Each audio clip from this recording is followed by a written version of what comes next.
Talking Paranormal. On this episode, I'm really glad to be joined by a girl from my team, Lucy Kidwell. Hello. Lucy. Right, Lucy, explain to anybody who doesn't know who you are. So, I'm Lucy. I'm a member of Whitehouse Investigations, which is Chris's team. I also am known as Paranormal Girl. I do live streams on TikTok, streaming ghost investigations that we do. And yeah, I've been into the paranormal all my life. And I suppose now most of my adult life I've been investigating. So yeah, and I hope to continue. Yeah. So, can you? I know that you've had sightings when you were a kid, haven't you? Yeah. And now there might be things that I'm not aware of, but do you want to take us through anything from your childhood? Yeah. I think the first weird experience that I still can't explain to this day isn't what you would think. It's not seeing something. It was actually feeling something. Right. I have memories from before I was one, select memories. But this particular one, I was probably around the age of 1, maybe 2, and I was on the settee in the living room, and I put my hand down the back of the sofa for some reason, and I felt a hand grab my hand, and I could feel the fingers moving. Wow. And I remember completely freaking out because it was a settee that had like a fixed back. Yeah. So there was no space behind it either. I remember looking over and the dog was on the floor. Not that it felt like a dog's paw, but I thought maybe it could be that. And I just remember it really baffling me and I couldn't explain it. What else? The one after that would be when I saw the well-known ghost aeroplane. Growing up, we lived in a house that was about half a mile from one Rolls-Royce site where they make aeroplane engines, and about half a mile from another one. So there were 2 sites in this town, and we lived in between. And because they're known for making aeroplane engines, particularly in First or Second World War, I'm not sure. So it was common that we would have old aeroplanes flying over. All right. And they'd make such a loud noise. I'm pretty sure they had like exhibitions, like air shows, but not really big ones, just local things. Or they'd have a flyover of whatever, Spitfire, Lancaster bomber. And so anyway, we always knew when the planes were there because you'd hear them before you saw them. But this particular day, we had a swing set in our back garden, and I was swinging backwards and forwards. I was on my own. My sister must have gone in doing whatever. And so the swing was facing the house, and the house was semi-detached but attached by a garage. So Right. our garage was next to next door's garage, and they were attached. So the houses sort of went house here, and then a gap above the garages. And I was swinging, and I could see this plane coming towards me through the gap. Yeah. And it was really low, and I was scared it was going to hit the house, but I couldn't hear. You couldn't hear it, yeah. No, couldn't hear it. So I just remember staring at it, and it was like that feeling of you can't prevent what's about to happen if it does hit the house because it looked so low. Yeah. Anyway, it obviously didn't hit the house. It was not much higher than the house though, and as it flew over, I could see the rivets, all the paneling, everything, and the pilot, who I think I waved at. But I remember seeing his face, and it flew over. It just felt so eerie because there was no sound, nothing.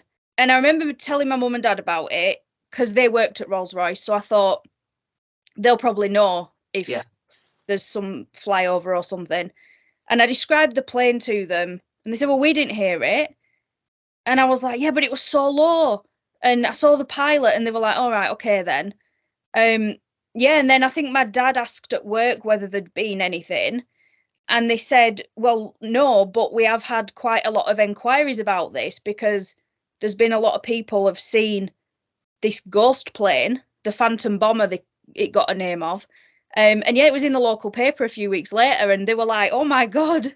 So yeah, that's been seen quite a few times.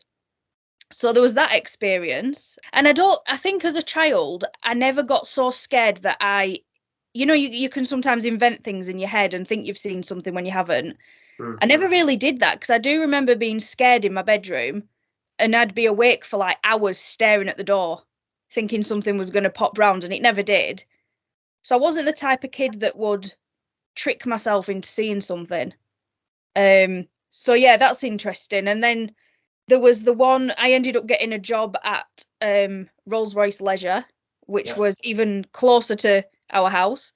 I suppose the reason for that is most of that town, I think Rolls-Royce created so many jobs. Yeah, sure. And so there's a lot of Rolls-Royce owned businesses. Behind us was Rolls-Royce playing fields, tennis courts, things like that. So yeah, I got a job. I was probably about 13 or something, maybe 14, working at Rolls-Royce Leisure, where they would often have weddings on. And so we were on like minimum wage. We'd go in at about 10 o'clock at night, set up for the wedding the next day, like table dressings and cutlery, all that. And this building was 1 story. So it was just like a bungalow, large building. But there was part of it above the snooker room where you would go up about 8 steps, maybe. And then there was like an extra room at that above ground level. And it was like a storage room. So we had extra chairs, tables, cutlery. We kept loads of stuff up there. And people used to be scared to go up. Just an eerie feeling. Yeah. And so I would say, oh, come on, it's fine, I'll come with you. And this one particular time, we went in and we were talking about ghosts and how scared we were. And I said, if there's a ghost here, turn the light on. And the light came on. Yeah. So everyone freaked out, whereas I was curious. Yeah. So I ended up then being the one that kept going up to the room, bringing stuff down and passing it to people so they didn't have to go in that room. Anyway, later on, I think it was the same night, I was up there on my own getting some cutlery, whatever it was, and I looked out of the window, which I'll reiterate again, was not ground level. It was slightly higher. And walking past, as if it was ground level, even though it wasn't, there was a soldier. He had like a uniform on, and at that age, I didn't really know the difference between any country's military uniform. And so it freaked me out. I think the thing that freaked me out the most wasn't the fact that I'd seen someone that wasn't there. It was the fact that they must have been floating to be there. So I spoke to the bar manager and told him what had happened, and I described the uniform. I can't remember now what the particulars were.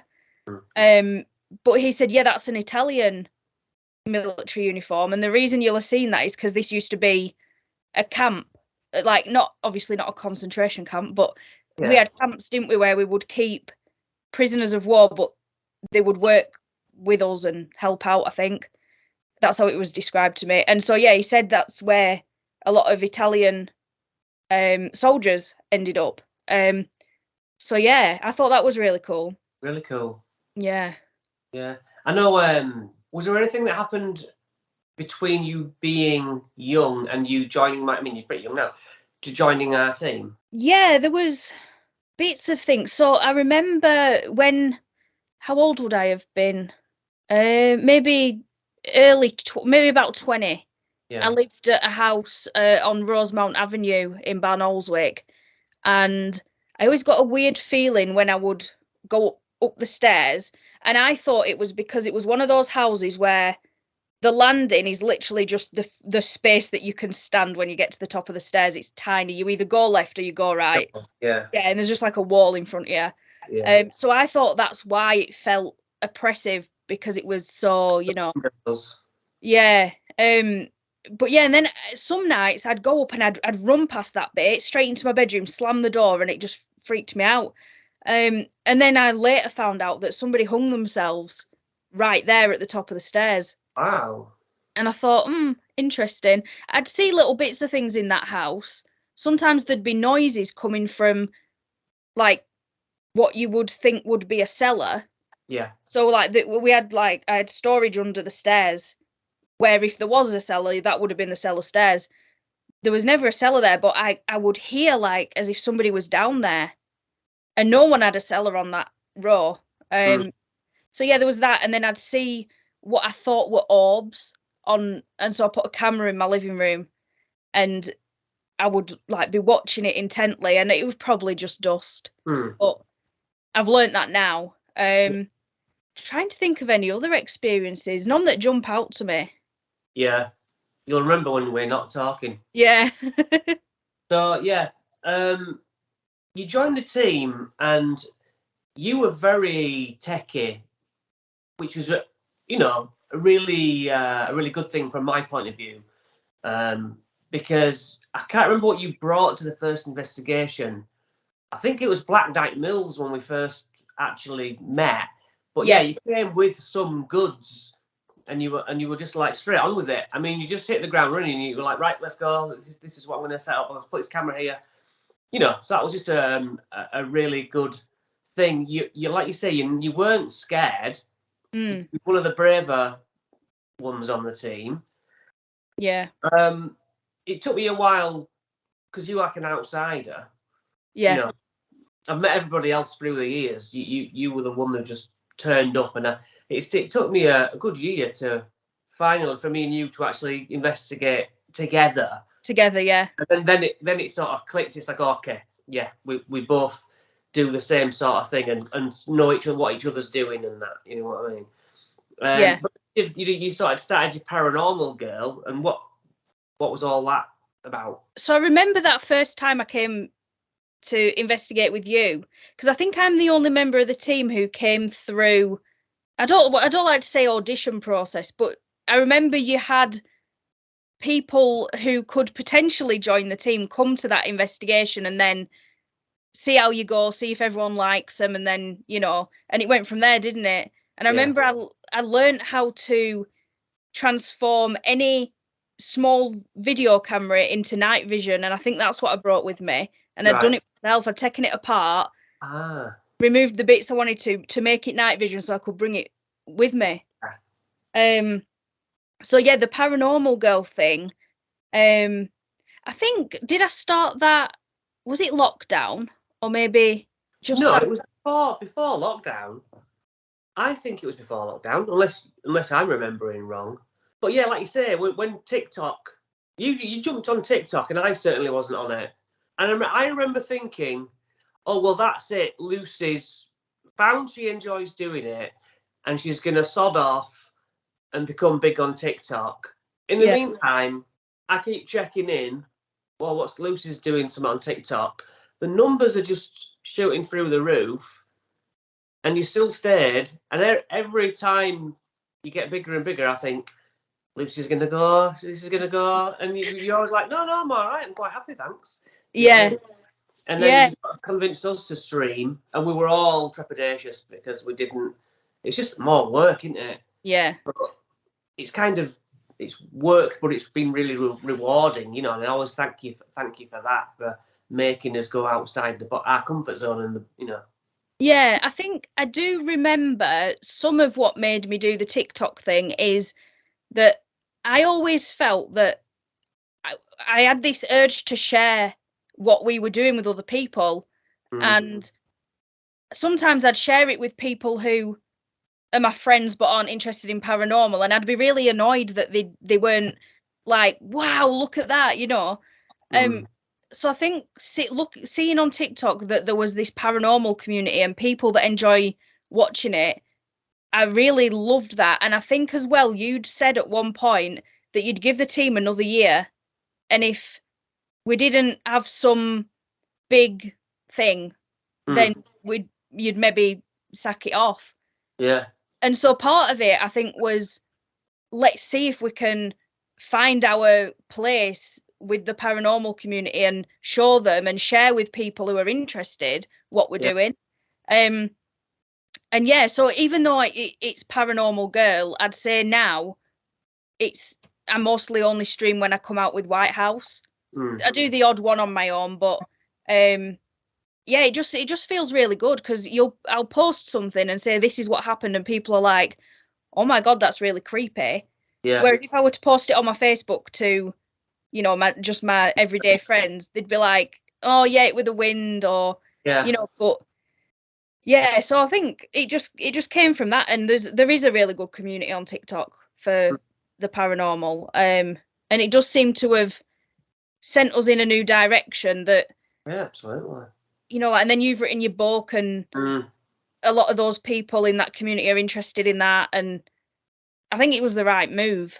Well, if we hadn't have gone down the filming route, I'm going to say it again, the bangs in the cellar, the knock on the shutter, all these things, York would be just lost. I know I did the write-ups, but I can actually replay and experience again the things that we experienced and be like, that's what it sounded. My memory doesn't go, oh, it, over the years makes it bigger and better than it was. I'm like, no, I caught it. You know what I mean? We've caught whistles and all sorts of little fragments, but it's like, that shouldn't happen. No. But, you know, so yeah, out of interest, what would be your ideal thing to catch on a recording or stream now? A figure that is a figure is hard, but a figure that definitely couldn't be queried as being a human. So it'd have to probably be see-through. And I don't know, like I saw on Destination Fear last week, he caught a figure. He did, and it looked like something like, you know, going passing the door frame, and I thought that was really cool. But then again, they've been, I want to catch more sounds as well. Like they've been catching quite good sounds on Destination Fear, haven't they, recently? Footsteps, god damn it, they're brilliant. Hearing that running towards them, and the adrenaline that you would get from that is wow. I'd love that. Do you think that's because they're less of a team, less people? Because I worry that we seem to get better activity when we're all focused around the same table. That's the problem. Yeah. But you know, even Becky's like, I think Destination Fear might be onto something. You might, you know. I think they are, and I think it's because a lot of teams, and we're guilty of this, you go into a building and you spend so much time walking around talking about the building, and you know, so then if anything happens while you're all chatting about whatever, you're not gonna catch it. Whereas they go separately and they will sit for at least an hour and a half on the road in the quiet, and their idea is that the more scared you are, the more the spirits can feed off that fear. And I do think they're onto something with it, because the evidence they're getting, like hearing the music box go off when they didn't have the music box with them, that was amazing. So I agree with Becky, they're onto something. Maybe we should do that. Maybe next time, say we go to doggy daycare or something, we should have one in the kitchen, one in one of the big rooms, and one in the cellar for like an hour and a half. Yeah, because I know the problem with us in the real terms is you've only got 2 or 3 hours in a location, because come midnight, that's, you know, everyone's like, you know, oh, I'm tired now. But I'm willing, and I'm sure you are, to push that extra hour and a half, 2 hours, to be like, everyone else can go, but we're gonna just crack on and do the boring bit. It's not stream worthy if you sit there for an hour and a half. It might, maybe it is. Saying that though, to be honest, there'd probably be at least 50 to 100 people would stick around just in case something freaked us out. But yeah, I think it's worth a try. Yeah, I'd definitely be up to it. You know, it is knackering, isn't it? Ghost hunting. The next day you're absolutely drained. Yeah. Even going home at midnight-ish. Yeah. So what things that you've experienced with us stick in your memory? What are the key? Definitely the bang in the cellar at doggy daycare. The bang upstairs in doggy daycare. We get so much from there. Yeah. Seeing that figure when we were there as well. That was the same night as the bang upstairs. The figure that walked at the bottom of the steps and just walked into a wall. Well, wasn't anything. That one.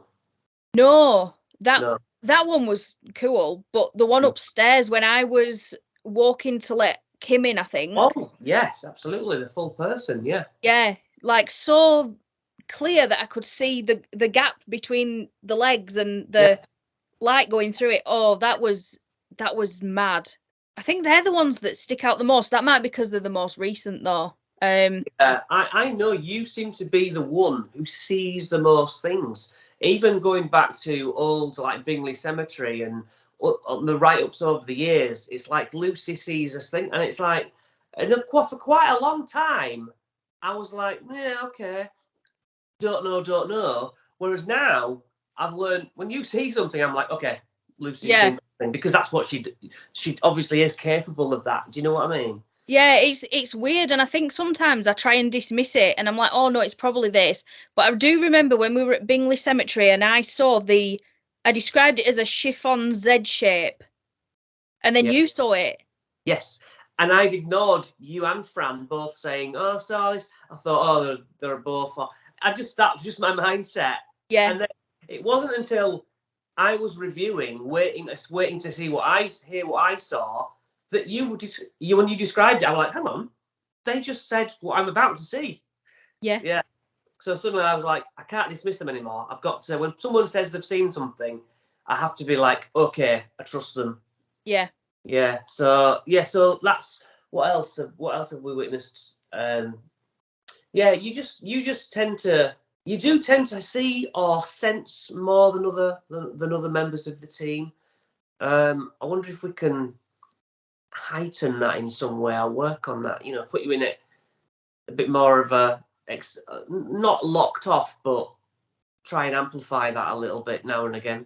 I'd love to explore that, yeah. It's just reminded me of when I saw like a little boy hiding behind, Oh yeah, upstairs at the warehouse. Yeah. I didn't know whether I could say where we were. Yeah. Yeah, that. But it's funny because as we were coming to the end of 2022, I was thinking, where do I want to go with things? Like, which part of the paranormal do I want to investigate a bit more? And for ages, I've been poo-pooing psychics and all that stuff. So when I was on my live stream, I wasn't doing anything. I was just sat there chatting to people.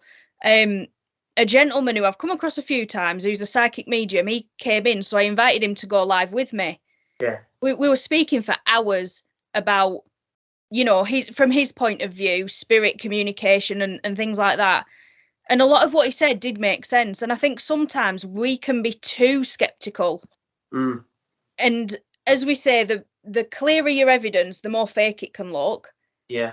I also then wonder, the more you utilize someone who claims to be psychic, and obviously we don't know if they are or not, maybe that could assist us. I don't know. I'd like to do an investigation with, a well-known psychic medium and just see if it complements the investigation or if it steers it the wrong way. Yeah, but that's definitely something I'm interested in, and like listening to what I see, trusting what I see more. Yeah. Rather than thinking, oh, did I see it? But then when I think back at what these things I have seen, it's clear as day that I've seen them. Like the crystal ball worked really well for you, it seemed. Yeah. Yeah. I must admit, the way that I've changed is to do exactly what you've said. When I hear things, I'm much less likely to say no. Yeah. I'm more likely to go, okay. I kind of take it.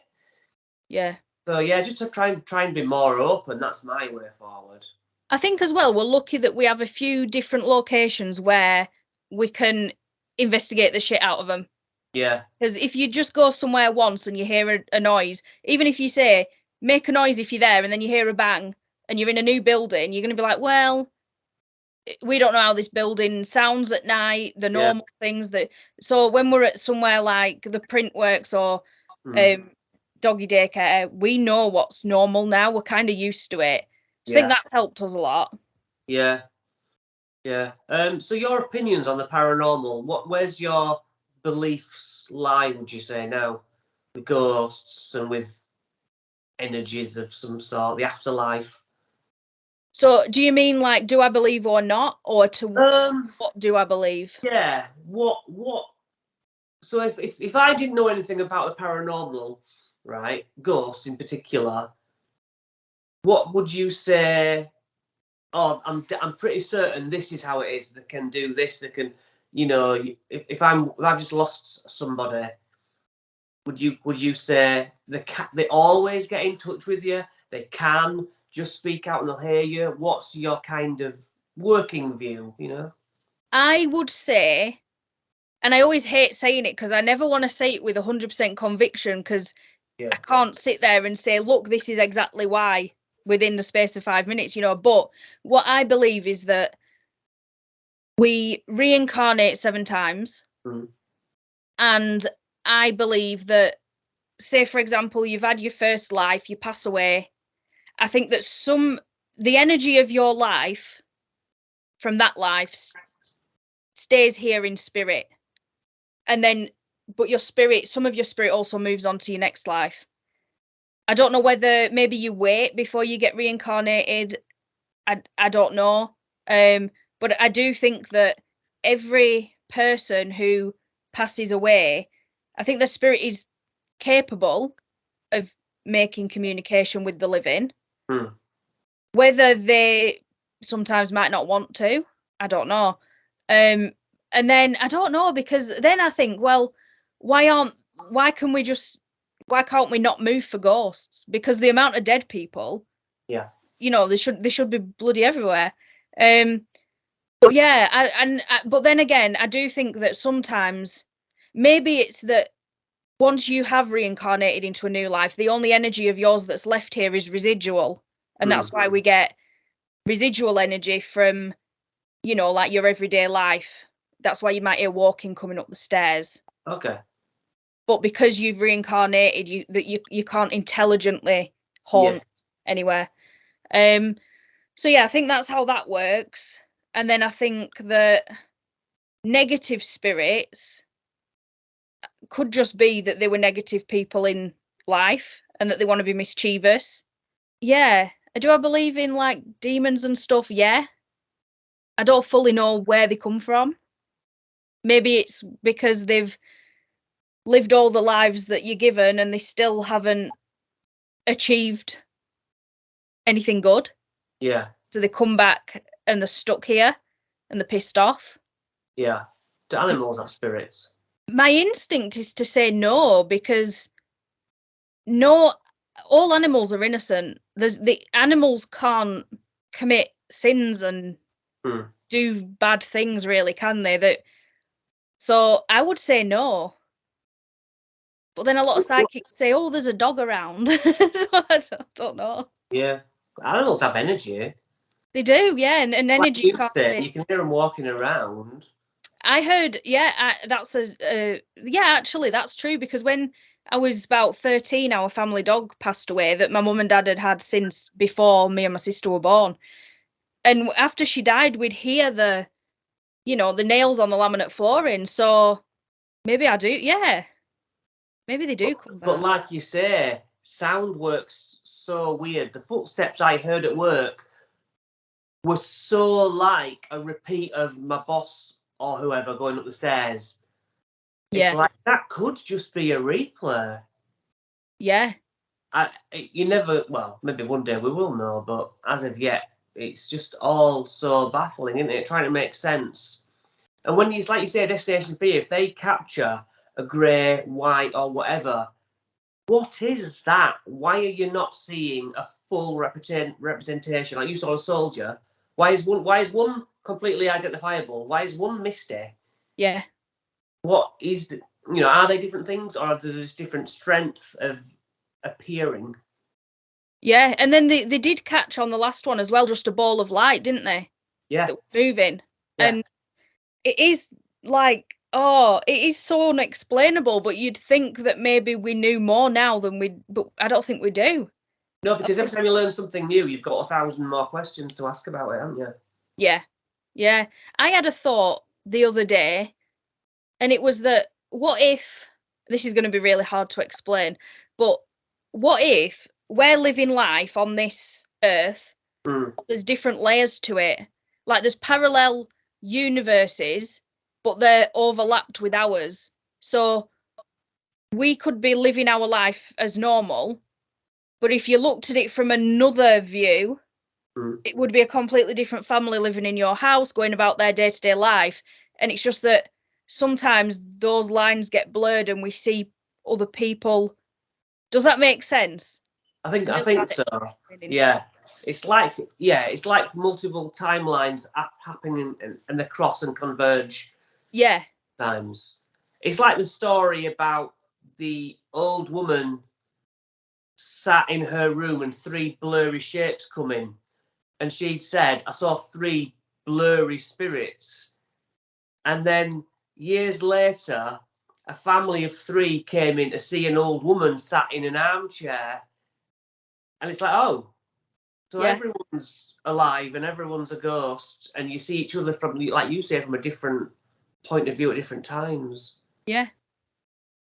I think I got on to thinking about that because I'd watched something where they were explaining that, like, when we look at the night sky, a lot of that is not there anymore. Yeah. Because, yeah. Yeah, because of the speed of light and all that stuff. And it just got me thinking that if somebody was looking at us now from up there, they would be seeing our past. So are we still alive in our past? Or is that the definition of infinity? Well, like you say, on a certain planets up there, to have a huge telescope on our Earth, the dinosaurs are still walking around. Yeah. So for me to say now that somebody's up somewhere looking at us, that wouldn't happen although it'd be happening now for them. Yeah. They'd be watching us right now. That's in however many million probably years. Yeah. And that just got me thinking about perspective. And we're here saying, it's ghosts and we'll try and catch them. But what if it's really hard to explain. There's a good movie like plot somewhere in that, but I'm not clever enough to write it. Okay, aliens, Lucy, aliens. Do you believe there's life out there? Yes. And have you seen anything at all? I thought I had, but now that time's moved on and I've witnessed the same thing, I believe, with an explanation, I don't think it was a UFO. But again, Rolls Royce. Yeah. Driving home one night about 2:00 in the morning, and I was driving past one of the Rolls Royce sites, and there was so the street lights as normal, like paced every however many feet. Sure. But there was extra light on the road that I didn't know where it was coming from. And I looked up and there was this triangular shape thing hovering about how high? Probably, I don't know, if you had a house there, probably 6 stories up. It was above the lampposts. Yeah. And it was black and it was over the road and there were lights coming off it, no sound that I could hear. And I remember being really scared to drive underneath it, but I did, and I went home. Now, I think I drew a picture of it when I got home, and it really freaked me out. And I spoke to my mum about it, and obviously she worked at Rolls-Royce, and she said, well, I don't know what it is, but I probably wouldn't be able to tell you if I did. And Yeah. I was like, yeah, fair enough. And then sort of forgot about it, but convinced myself it was probably a UFO. And then within the last couple of years, I've seen those. Someone told me what they're called. It's a military fighter jet of some description. And it's, is it H something or B some? I don't know, but it's really ominous looking. Yeah. I mean, it don't really explain why it was staying in one place, but maybe they can do that. I think it was more advanced technology from the military than other beings. I'm going to try and look it up. Is it like... Yeah, do it. Because when I look at it, it makes me feel sick, and that sounds ridiculous. I think it might be like a stealth... Well, a stealth bomber, is that like V sort of shape? Yeah. Area 51, and it was built over there and really undercover. You weren't allowed to talk about it. Yeah. Yeah, but more recently, they've become like... Can you see that? Yep. They've, Stealth, yeah. Really they've cool. become more like known, haven't they? The B-2 stealth bomber. Right.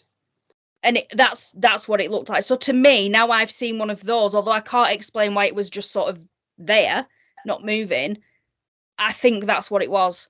I'm not sure that stealth bombers hover. Me neither.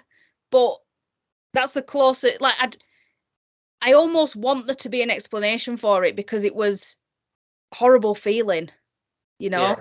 But yeah, I do definitely believe in UFOs. I'm very intrigued by the case of the UFO at Todmorden with the Yes. policeman. What was his name? Oh, I don't know his name. I know he's sick of talking about it. Yeah. But he was a policeman, wasn't he? The story is so believable. Yeah. Because it's a career ruining story, but it's like that's what happened. And it really did like screw up his career, really. Like people made fun of him, his colleagues tried to get rid of him from at least that station of the police force. But yeah, and I do think that when I look at the sightings that are reported over the last, say, 50 years, even if 99% of them are explainable, that does leave 1%. And also, interestingly, most of them are in Yorkshire. So I don't know whether that says a lot about Yorkshire people. Well, the hillsides, isn't it? We are so barren over here. Yeah. You know. So have you seen those government UFO things, what they unleashed and said, we don't know what these are, and the Tik Tok and things like that, things that come under the sun, under the sea. You know, I mean, the governments are saying we don't know what they are, and it seems pretty believable that they don't know what they are when you hear the tapes back. Oh yeah. But I just wonder, is it humans from a different time, like you say? Like it just seems like and I've said it before, we are the only ones who would be so obsessed with us, because any intelligent life would look at us like we were just morons and algae. Well, I was going to say, to really, you'd look at us and we'd just be mold growing on a sandwich because we're spreading, and so yeah, you could be right. It could be us, because it's like I always say, if you say, do you think there's a potential that time travel could ever exist? If you say yeah, that means it already exists, because so it could be that kind of a thing where it's us looking back. But I think the problem is, if any intelligent being or UFO alien came down, I think we'd shoot it before we asked it questions. That's a problem. Yeah. Have you heard of the Fermi paradox? No. That is basically Earth is so young, okay? It's a baby, and yet we are talking about going to Mars. We're already interplanetary in our adventures. And yet all those suns out there and planets around those suns, they're so much older than us that you think that there's going to be somebody more advanced. If a baby is already going out, then some of them, we should be bumping into them. Yeah. Because they're so further ahead of us, and yet we're not seeing anything. Yeah. But space is big. That's my answer. Yeah, it's huge. There could be all sorts going on out there, and we've got no clue. And who's like, the chances of us existing are so slim, because any one thing could have changed and it would have been a different kind of species that would do different things, who never would have maybe discovered electricity, or they might have discovered something that we haven't discovered and been able to create more. And so there's got to be, only us could think we're the only ones. I think that's pretty. We're very loathsome and self-obsessed, aren't we? Yeah. We are a horrible fungus. The world would be so much better off without us. Without us, yeah. We go on about like the Earth can't survive with global warming. The Earth can survive just fine being hot. Yeah, it's us who no, but why do they call it like global warming? It's like human killing. That's what it is. That's the only problem about it. That's exactly what it is. Yeah. We're just accelerating terrible things. And yeah, if we weren't here, like think about lockdown. Yeah. How great were all the figures to do with like pollution, all that environmental stuff. Yeah. So much better. And that's just from us stopping doing all the damage that we're doing for like what 6 months on and off, a year maybe. Yeah. It's yeah, we're pretty terrible. But yeah, it could be that like, you know, that they are like us in the far, far, far future, and they just keep coming back to try and stop us from. But I honestly think if a human came in down in a UFO and said, "Listen, I'm from however many years in the future, and I need to tell you that you need to stop, I don't know, driving your cars unless they're electric, say just for argument's sake," we won't do it. Mm-hmm. Do you actually think that like the big people in control would be like, right, actually, yeah, we need to take this person seriously and we're banning cars? Because I don't think they would, because how much money would people lose? Yeah, exactly. The world is built so that it couldn't function on any major change. Do you remember when they used to say they'll never ban smoking? You know, if smoking's so bad, why don't they just sort of stop selling cigarettes? Well, they can't because all the money's needed to keep churning around, and they have reduced it. But they could just say, well, you're not allowed to do that anymore. Yeah. And yet, financially, they can't because, yeah, the wheels need to keep turning, don't they? Yeah, they just put the prices up. And fair enough, most of it's tax, but yeah, no, I don't.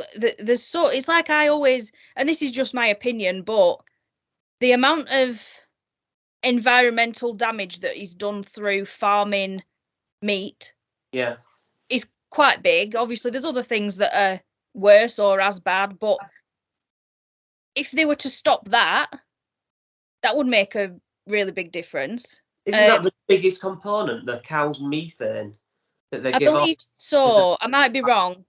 But yeah, most of the food in the world is produced to feed cows so that we can eat the cows. Yeah. Like I think grain at least. So I do wonder if years down the line they might like, you know, eating meat might become like smoking has. Yeah. I hope so, to be honest, because I was vegan for 2 years. I haven't been for probably 2 or 3 years, and it isn't that hard. You can still enjoy food and things, and I want to go back to it. Yeah. But yeah, I do hope that's the way things go. But telling people what to do is difficult. Yeah.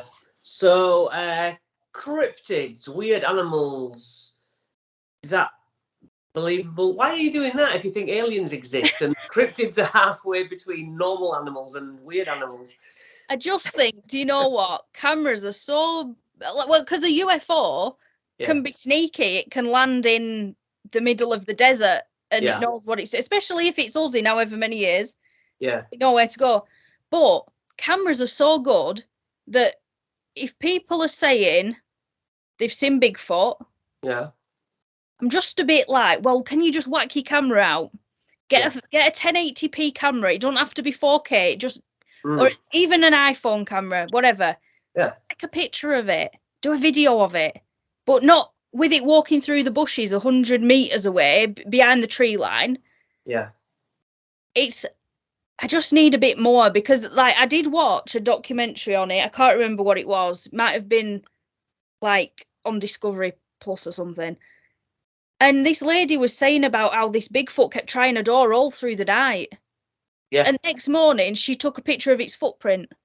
It was Unexplained Mysteries on Netflix, and yes, and I remember you saying, well, if it comes back the next day, like you say it does, why don't you just take a picture? Yeah, that's the first thing I'd do. Yeah. It was scratching on the door every morning. Yeah, I mean, it could be. I think I'll still watch documentaries on it because I'm open to it. And it could be that they know to keep the distance, and so they don't come near humans. But then there's a lot of wildlife cameras in the middle of nowhere. Yeah. And they never catch it, do they? Do you believe a bit more than me? I've only this year delved into it because I was like, don't be daft. But Yeah. I thought Bigfoot was one thing, but it's all over everywhere. Have there been sightings like in the UK? Yeah, Edinburgh's got the grey man. Did they call it grey man? I think so. They're literally all over the place, and it is like a species of animal. But a gorilla, a kangaroo, they were cryptids. Nobody believed they existed. Really? Yeah, that gorillas was. People were describing gorillas, and the world were going, "Don't be ridiculous! It's like a hairy man, but huge and muscly." And a kangaroo, which you can imagine a kangaroo. If someone describes a kangaroo, you're like, get out. Just stops about a bit. It keeps its young in this little pocket it's got on its flesh. It's like, what? You'd be like, yeah, no. So yeah, the cryptids, it's the Bigfoot that have been discovered. It's like, yeah, okay.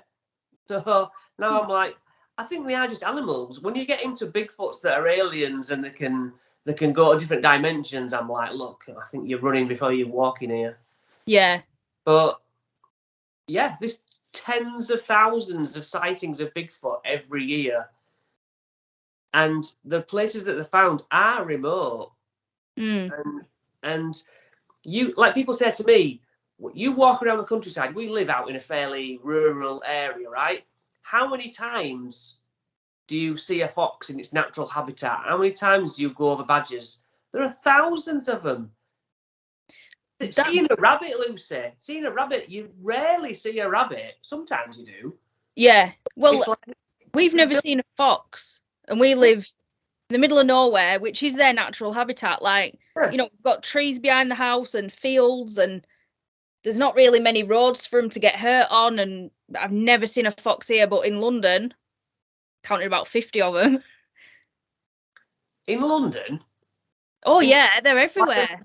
Why are there more in London town than in the rural places? Food waste.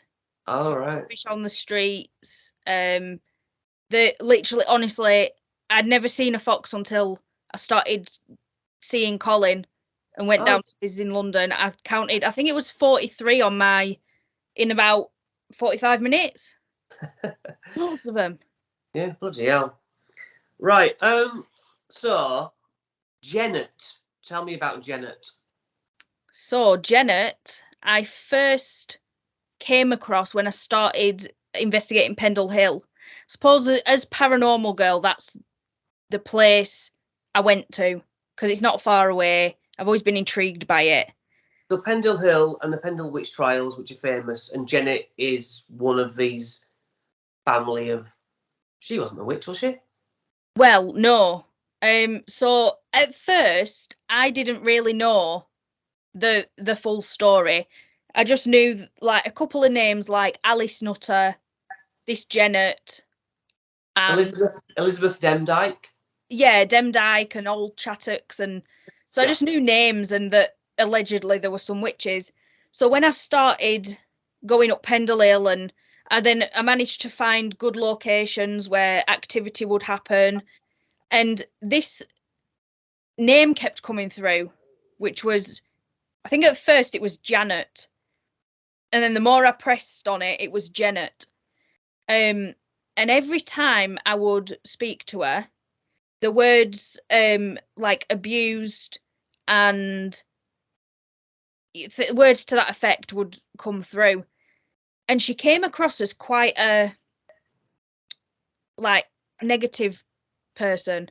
And when I did my research on her, basic research, it said that she was the one who accused all the witches, and it was her fault that they all got hung. So I didn't like her at first, and she led me on a bit of a goose chase trying to find this black dog on Pendle Hill that had come through like either on the board, spirit box, whatever it was. So I ended up doing research and finding that there was a statue of a black dog in a massive forest up a massive hill on the side of Pendle Hill. So this one particular night I went up there, and Jenna had been giving me indications that if I found this black dog, something really bad would happen. So I wanted to see what bad thing were going to happen and catch it on camera. So anyway, nothing happened. We found this black dog statue in the middle of the woods. And I started kind of provoking, and nothing happened. And then after that, I said, I think I was on the Ouija board, I said, I called you bluff. You're not like evil. And this is obviously through a lot of sessions of communication. She said that she was portrayed to be evil. So that's how she behaves, like a bit of a mischief. Petulant child. Yeah. But anyway, it turns out she directed me to read more about her, and she said quite a few things about a man abusing her and manipulating her. Manipulation and abuse were the words she usually said.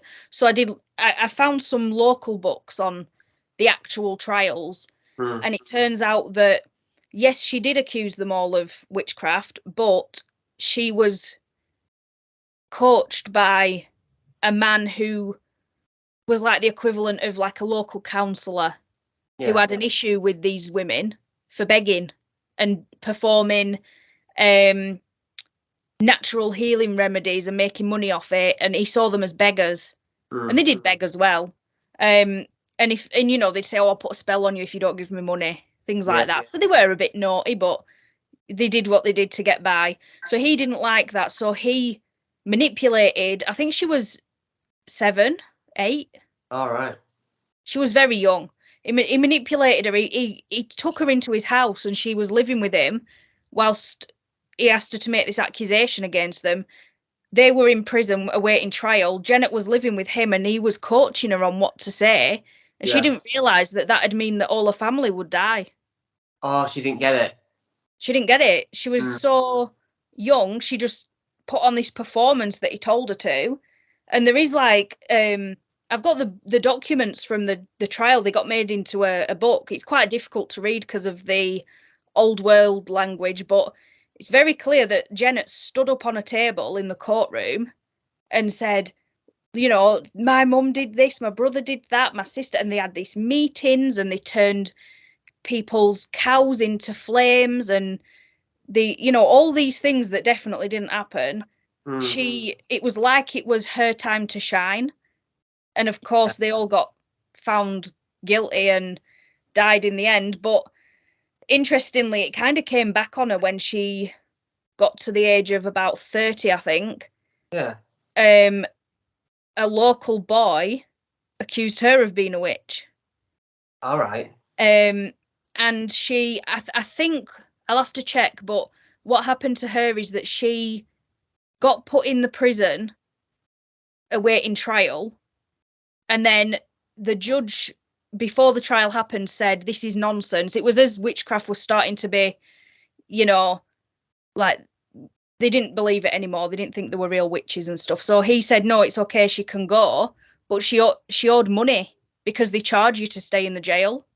All so right. You have to pay your lodgings before they'll let you out. So she ended up dying in there, I think. Wow. Yeah, so that's Janet. So she's a very interesting character, and she does come through a lot. And I sort of feel her around me. Yeah. And I know that if I was to go on the Ouija board now, on my own, or with Colin, whatever, she'd probably come through. Yeah, usually... you're right on the doorstep of where she was living her life and that, and being in the paranormal, it just made perfect sense that she comes through to you. I feel protective of her now. Yeah. Definitely feel protective of her. And I do think there's even more to the story of the Pendle Witches than we know, that maybe we'll find out through her, hopefully. Yeah. I know Paranormal Pendle want you on their show to talk about things like that. Yeah. I'd love to, yeah. Yeah. So do you think you can get better at ghost hunting? Do you think there's ways to improve? Yeah, I think just by trying different things and remaining open-minded to stuff. Yeah, I do think so. I think it's more, the answer to being better is to learn what works for your team, how you gel together, the right people. Yeah. I think our team benefits from that, in that there's a very good interpersonal friendliness. Yeah, there is. You know what I mean? We kind of know each other long enough. It's comfy. It's like sisters, isn't it? Yeah, it is. It's really comfortable. And I think we just seem to have found the right mix. Yeah. Yeah. But I started off sort of being like, skepticism is the best place to start from, and that is right to a sense. But I think also skepticism on the one hand, but an openness to be taught is the second thing. Yeah, I suppose it's skepticism with an open mind and being willing to try. Like if a psychic rang us and said, "Can I come with you on an investigation?" Yeah. I'd say yeah, but I'd say, well, I'm not telling you where though. Yeah.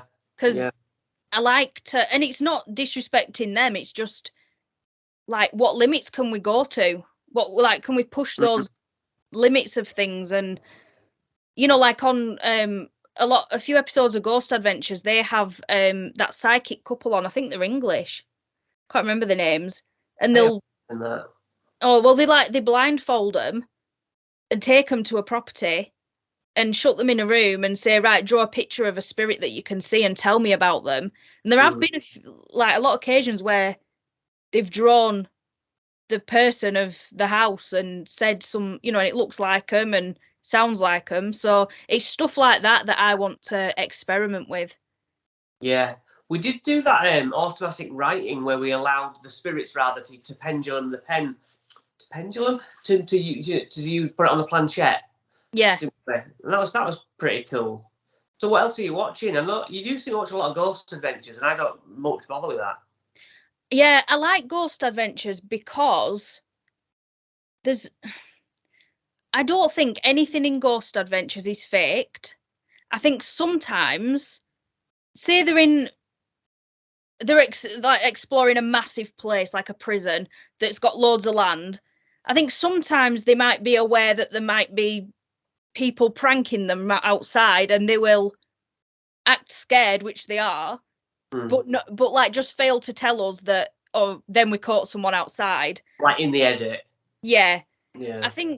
I don't think they ever like plan to fake anything. And there's some things that they've caught that I think you can only watch Ghost Adventures if you're willing to call bullshit on some stuff. I think the things that they bullshit the most about is when they play back an audio, an EVP, and they put the words on the screen. And because you're reading those words, that's what you're going to hear.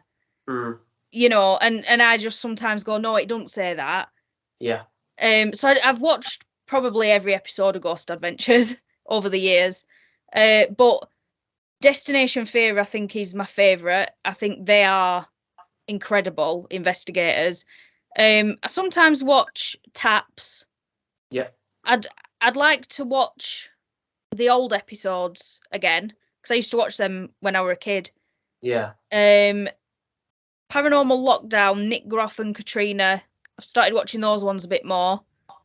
And then Unsolved Mysteries. I know that's not always paranormal, but the last one I watched of that was the psychic who was dreaming about that a missing girl. I think it's the last one on the most recent. All right. Season. So that one's interesting. But yeah, Discovery Plus, I just, scroll through, and I spent a lot of time watching Zach Bagans' specials. Yeah. And Colin's got a bit sick of him because every episode he's like, oh, I can feel this, I can feel that. And he's like, oh, Zach's off again, having an episode of, oh, I'm affected. Yeah. Things like that. So yeah, it is a bit, but you just got to take it with a pinch of salt, aren't you? Yeah, yeah. Right, last topic I want to talk about is your locket. You have bought haunted objects over the years, and tell us about that locket. First of all, I'm very glad that I do not have it anymore. That locket, I think, is the most haunted object that I've ever come across. And I am the kind of person who I will buy old stuff because I like stuff with character. And when I bought that locket, I'd been looking up like different morbid traditions and things like that.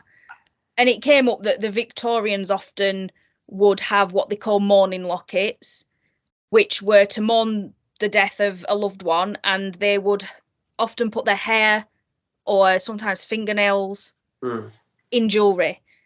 I thought, I want to own a piece of that jewellery. So I went and I found this auction for a locket. I didn't pay attention to what the pattern was, nothing. It just said it had human hair in it. I thought, oh, that's well cool. I'm going to buy it. So I did. I won the auction. They shipped it to me. And I had it at my old house for probably a year. Just sat with a load of other old stuff that I'd bought. And it was fine. And then I moved here, brought the locket with me, because I have like a little, like cut glass that a lot of older ladies would collect. It'd be like a cut glass tray. It'd have little tiny vases. I don't really know what it is. Grandma stuff. Granny stuff, yeah, just cut glass trays with trinkets and things. I'd bought one of them at a car boot sale because this girl said, oh, my grandma died and we're selling her stuff. And I thought, oh, dead people stuff, that's cool. So I bought it. Never had any problems with that. But this locket went with that stuff. And at my old house, it was fine. So when we moved here, I thought, oh, bring my weird tray of shit and put it in the living room. Fine. Until one night, I was voice noting with a group of friends that I have. We always send voice notes to each other. And I remember sending this voice note about this locket and how weird it is that it's got human hair in it. And it was a locket about this big, about 50p piece size. And it was blue and gold on the front. You opened it up. It had a piece of glass over this blonde hair. Oh, right. Was it sealed in, right? Yeah. And so I'd only ever opened it and looked through the glass at the hair. So I'm sending this voice note to my friend about, how weird, I own this, blah, blah, blah. Colin hears me saying that. He goes, oh, I'll go and get it. You can send him a video. Yeah. I'll have to find the video because I know I've still got it somewhere. So then he brings the locket. It's in, my hand or his hand, and I'm filming it. And he opens it, and then he opens the glass and reveals this hair. Mm-hmm. And he starts touching the hair, and I just got a really weird feeling. I said, close that now. I feel, like someone's watching you. Yeah. It felt like that. But I put it down to, well, you're touching a dead person's hair and you don't know who. Intrusive, isn't it? Yeah. In a way. I thought, he has just done something weird. So that's why it feels weird, because it's weird. So I said, put it back. I'm freaked out. So he put it back. And anyway, it got me curious about it because it had like an anchor on the front of it. Oh, that's right. Yeah, so I was thinking about that and changed the topic with my friends.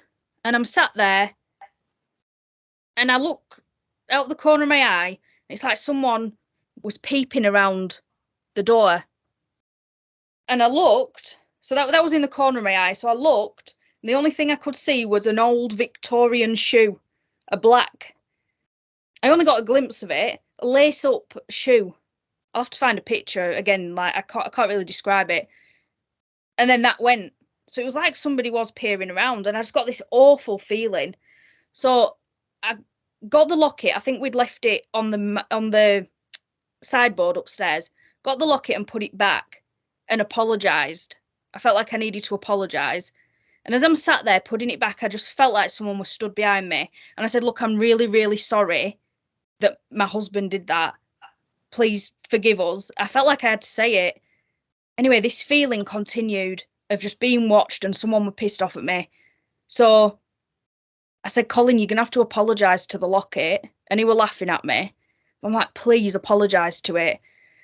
Anyway, then for weeks and weeks and weeks, everything just felt so just morbid. And I was always checking if someone were at the end of the bed, and I was seeing stuff, hearing footsteps, the door had opened a bit. It were like I were being tormented. Yeah. So I got to the point where I would just like, I gotta get rid of it. So yeah, I felt just like awful. So I looked up what to do with a haunted object, and it said to bury it at a crossroads, because if you bury it at a crossroads, it's where a lot of people frequent, and the energy will disperse among the living, and it won't have a negative impact because it'll disperse so thinly. Apparently that's what people used to do. So I knew to do that, but I'd kept putting it off. And this one night, I can't even remember exactly what happened, but it was so. I think I'd heard like someone come up the stairs, and I felt I'd seen someone go past the door. I said, Colin, we're getting in the car right now. It was like 3 a.m. Anyway, so I put it in a box with a note saying, if you find this locket, do not take it.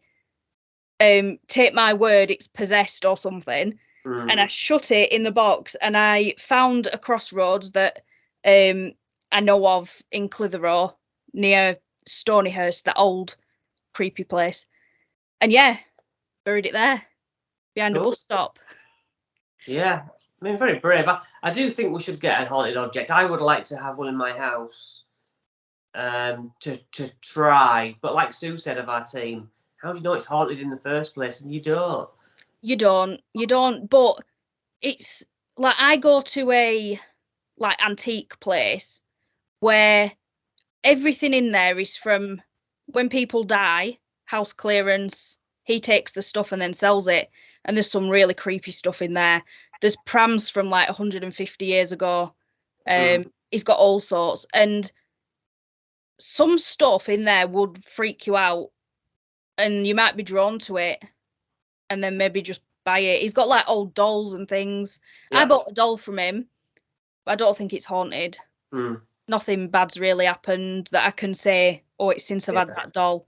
Yeah. So, but yeah, try it. We'll have to find your haunted object. Yeah, we will. Yeah, we will. Right, so the future of Paranormal Girl, have you got any ideas in mind, or? I think this podcast is definitely something that's going to be good for this year. And I'd like to stream more and just keep it more of the same, really, and hopefully catch even better evidence.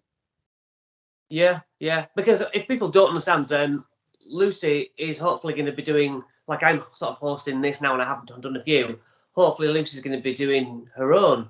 And who knows? Just who knows what will happen there, and hopefully, we will get on.